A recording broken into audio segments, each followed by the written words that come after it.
ಹೌದಾ ಏನು ತೋರಿಸು. ನೀಡ ಬರೀಬೇಕು ಚಿನ್ನ, ಇವತ್ತು ಎಕ್ಸಾಮ್ ಇದೆ ಆಯಿತಾ. ಹೋಗಿ ಇನ್ನೊಂದ್ಸಲ ಬರ್ತೋರ್ಸವ ನೋಡ್ದಂಗೆ ABCD Z ಅವ್ರಿಗೂ. ಈ ಥರ ಬೇಡ, ಮಾಮೂಲಿ ಪ್ಲೈನೇ ಬರ್ತೋರ್ಸು ಬೇಗ ಆಯಿತಾ.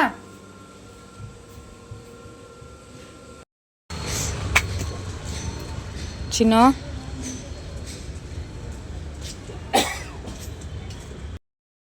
ಹಾಯ್ ನಮಸ್ತೆ, welcome back to my YouTube channel. ಎಲ್ಲ ಹೇಗಿದ್ದೀರಾ? ಐ ಹೋಪ್ ಎಲ್ಲ ಚೆನ್ನಾಗಿದ್ದೀರಾ ಅಂತ ಭಾವಿಸ್ತೀನಿ. ನಾನು ಕೂಡ ತುಂಬ ಚೆನ್ನಾಗಿದ್ದೀನಿ. ನನ್ನ ಮಗಳಿಗೆ ಇವತ್ತಿಂದ ಎಕ್ಸಾಮ್ ಸ್ಟಾರ್ಟು, ಅದಕ್ಕೋಸ್ಕರ ಬೆಳಗ್ಗೆನೇ ಇದ್ದು ಮತ್ತೆ ಇನ್ನೊಂದು ಸಲ ABCD ಎಲ್ಲ ಬರಿತಾ ಇದ್ಲು ಪಾಪ. 7 ಗಂಟೆಗೆ ಎದ್ದು 7:50ಕ್ಕೆಲ್ಲ ಹೊರಡಬೇಕು.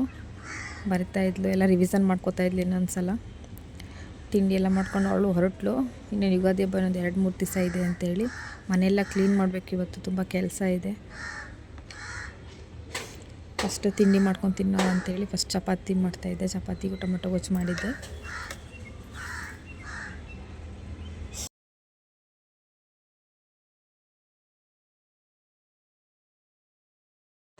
ಅಡುಗೆ ಮನೆಯೆಲ್ಲ ಫುಲ್ ಕ್ಲೀನ್ ಮಾಡಬೇಕು. ಬಟ್ಟೆಗಳು ತುಂಬ ಇದ್ದಾವೆ, ಅವನ್ನೆಲ್ಲ ಡಿವೈಡ್ ಮಾಡಬೇಕು. ಸ್ವಲ್ಪ ಬಟ್ಟೆ ಅನಾಥಾಶ್ರಮ ಕೊಡಬೇಕು ಅಂತ ಇಟ್ಟಿದ್ದೀನಿ. ತುಂಬ ಮಕ್ಕಳು ಬಟ್ಟೆಗಳು ತುಂಬ ಇದ್ದಾವೆ, ಅದಕ್ಕೆಲ್ಲ ಡಿವೈಡಿಂಗ್ ಮಾಡಿ ಇವತ್ತೆಲ್ಲ ಫುಲ್ ಕ್ಲೀನ್ ಮಾಡಿಬಿಡೋಣ ಫುಲ್ ಮನೆಯೆಲ್ಲ ಅಂತೇಳಿ ಪ್ಲ್ಯಾನ್ ಮಾಡ್ಕೊಂಡಿದ್ದೀವಿ. ಏನಾಗುತ್ತೋ ಮುಂದೆ ಗೊತ್ತಿಲ್ಲ.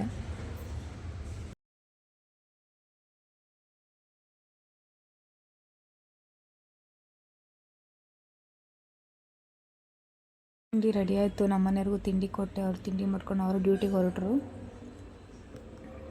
ಮಗನ ಮಲಗಿಸ್ತೋ, ಇನ್ನು ಕೆಲಸ ಸ್ಟಾರ್ಟ್ ಮಾಡ್ಕೋಬೇಕು. ಇಲ್ಲಾಂದರೆ ಇದ್ದರೆ ಇಟ್ಕೊಂಡು ಕೆಲಸ ಮಾಡೋದಕ್ಕೆ ಆಗೋದಿಲ್ಲ.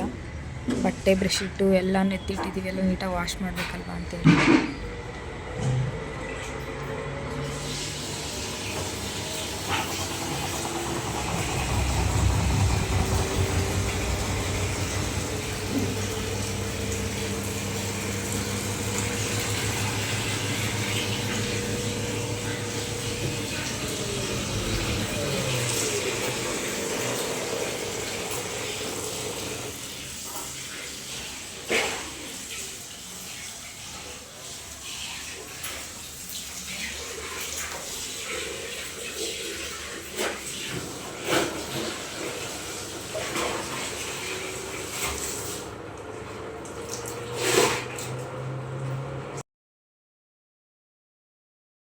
ನೋಡಿ ಮಕ್ಕಳು ಬಟ್ಟೆ ಎಷ್ಟೊಂದಿದೆ, ಮಕ್ಕಳು ಬಟ್ಟೆ ಹೆವಿ ಇದೆ. ಅದಕ್ಕೋಸ್ಕರ ಡಿವೈಡ್ ಮಾಡ್ತಾಯಿದ್ದೆ. ಅನಾಥಾಶ್ರಮಕಾರ ಕೊಡೋಣ, ಇಲ್ಲಾಂದರೆ ಪಕ್ಕದ ಮನೆ ಮಕ್ಕಳುಗಳಿದ್ದಾವೆ, ಅವ್ರಿಗಾದ್ರೂ ಕೊಟ್ಟರೆ ಯೂಸ್ ಮಾಡ್ಕೋತಾರೆ ಅಂತೇಳಿ. ನಾನು ರೂಮ್ ನೋಡೋಕ್ಕಾಗ್ತಿಲ್ಲ. ರೂಮಲ್ಲಿ ಬೀರಲ್ಲಿ ಹೆವಿ ಬಟ್ಟೆ, ನಮ್ಮ ಮಕ್ಕಳದ್ದು ಕಬೋರ್ಡ್, ಸಣ್ಣದೊಂದು ಕಬೋರ್ಡ್ ಇದೆ, ಅದು ಹೆವಿ ಬಟ್ಟೆ. ಅದಕ್ಕೆಲ್ಲ ನೀಟಾಗಿ ಕ್ಲೀನ್ ಮಾಡ್ಕೊಬಿಡೋಣ ಅಂತೇಳಿ ಎಲ್ಲ ತೆಗ್ದುಬಿಟ್ಟಿದೆ. ಬಟ್ಟೆ ಕೆಲಸ ಎಲ್ಲ ಮುಗೀತು. ಧೂಳೆಲ್ಲ ಇದು ಮಾಡಿಕೊಂಡೆ ಹಾಲಲ್ಲಿ. ಅಡುಗೆ ಮನೆ ಸ್ವಲ್ಪ ಕ್ಲೀನ್ ಮಾಡ್ಕೋಬೇಕು. ಅಡುಗೆ ಮನೆ ಪಾತ್ರೆಗಳೆಲ್ಲ ತೊಳ್ಕೊಬೇಕು. ಅಂದರೆ ಡೈಲಿ ಯೂಸ್ ಮಾಡೋ ಪಾತ್ರೆಗಳನ್ನ ತೊಳ್ಕೊಬೇಕು ಅಷ್ಟೇ. ಮೇಲಿಟ್ಟಿರೋ ಪಾತ್ರೆಗಳೇನು ವಾಶ್ ಮಾಡೋಲ್ಲ. ಡೈಲಿ ಯೂಸ್ ಮಾಡೋ ಪಾತ್ರೆಗಳನ್ನ ವಾಶ್ ಮಾಡ್ಕೋಬೇಕು. ಅಷ್ಟೊತ್ತಿಗೆ ನನ್ನ ಮಗನೂ ಎದ್ಬಿಟ್ಟ. ಅದಕ್ಕೆ ರೂಮಲ್ಲಿ ಕೂರಿಸ್ಬಿಟ್ಟು ಅವ್ರ ಅಜ್ಜಿನೂ ಮೊಮ್ಮಗನೂ ನಾನು ಬಾಕ್ಲಾಕೊಂಡು ಬರ್ತಾಯಿದ್ದೆ. ಇಲ್ಲಾಂದ್ರೆ ಕೆಲಸ ಮಾಡೋದಕ್ಕೆ ಬಿಡಲ್ಲ ಅವನು.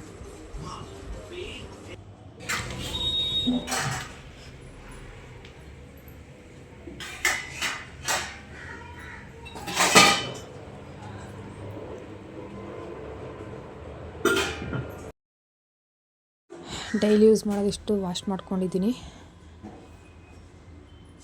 ಇನ್ನೂ ಇದೆ ತುಂಬ, ಅದನ್ನೆಲ್ಲ ಮೇಲೆ ಕಟ್ಟಾಕ್ಬಿಟ್ಟಿದ್ದೀವಲ್ಲ, ಅವನ್ನೇನು ಯೂಸ್ ಮಾಡೋದಿಲ್ಲ ಅಂತೇಳಿ ಡೈಲಿ ಯೂಸ್ ಮಾಡೋದನ್ನ ಮಾತ್ರ ಅಷ್ಟು ವಾಶ್ ಮಾಡ್ಕೊಂಡು ತೊಳೆದಿಟ್ಟಿದ್ದೀನಿ. ಇನ್ನು ಅಡುಗೆ ಮನೆ ಫುಲ್ ಇನ್ನೂ ಕ್ಲೀನ್ ಮಾಡಿಲ್ಲ. ಅಷ್ಟೊತ್ತಿಗೆ ನನ್ನ ಮಗನೂ ಎದ್ಬಿಟ್ಟ. ಬೇಡ ನೋಡಿ ಎಲ್ಲ ಪಾತ್ರೆಗಳು ಹೆಂಗೆ ಕಟ್ಟಿಕೊಂಡಿದ್ದೀವಿ ಅಂತ, ಧೂಳೋಗ್ಬಾರ್ದು ಅಂತೇಳಿ. ಅವೆರಡು ಯೂಸ್ ಮಾಡ್ತೀವಿ, ಇಡ್ಲಿ ತಪ್ಪಲಿ ಕುಕ್ಕರ್ ಅಂತೇಳಿ ಅದನ್ನು ಹಂಗೆ ಇಟ್ಟಿದ್ದೀನಿ. ಇದೆಲ್ಲ ವಾಶ್ ಮಾಡಬೇಕು.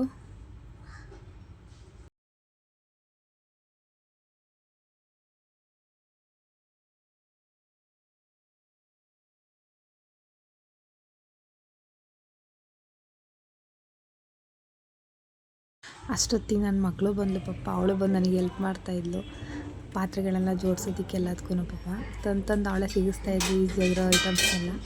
ಇನ್ನು ಬಾಕ್ಸೆಲ್ಲ ನೋಡಿ ಚೆನ್ನಾಗಿ ಕ್ಲೋಸ್ ಮಾಡಿ ಇಟ್ಟಿದ್ದಾಳೆ. ಅದಕ್ಕೆಲ್ಲ ಇನ್ನೂ ಐಟಮ್ಸ್ ಎಲ್ಲ ಎತ್ತಿ ಹಾಕಿಬಿಡಬೇಕು.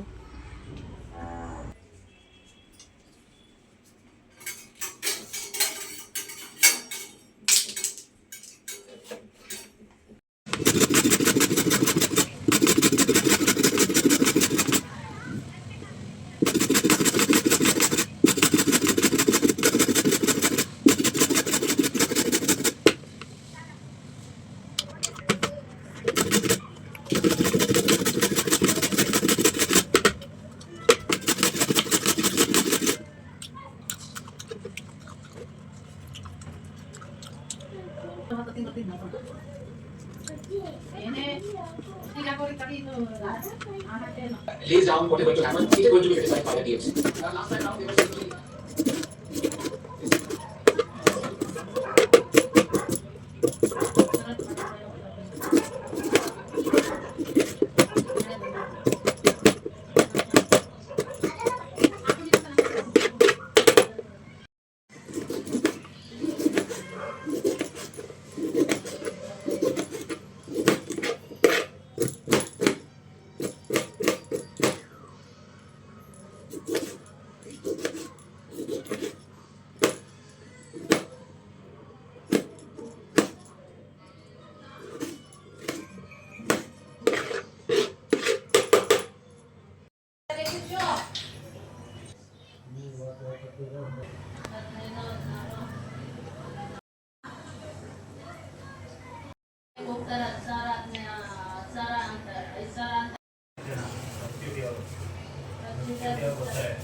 ಸಂಜೆ ಹೆಸರುಬೇಳೆ ಮಾಡಿಕೊಂಡು ಸ್ವಲ್ಪ ಕುತ್ಕೊಂಡು ತಿಂತಾ ಕೂತಿದ್ದೋ.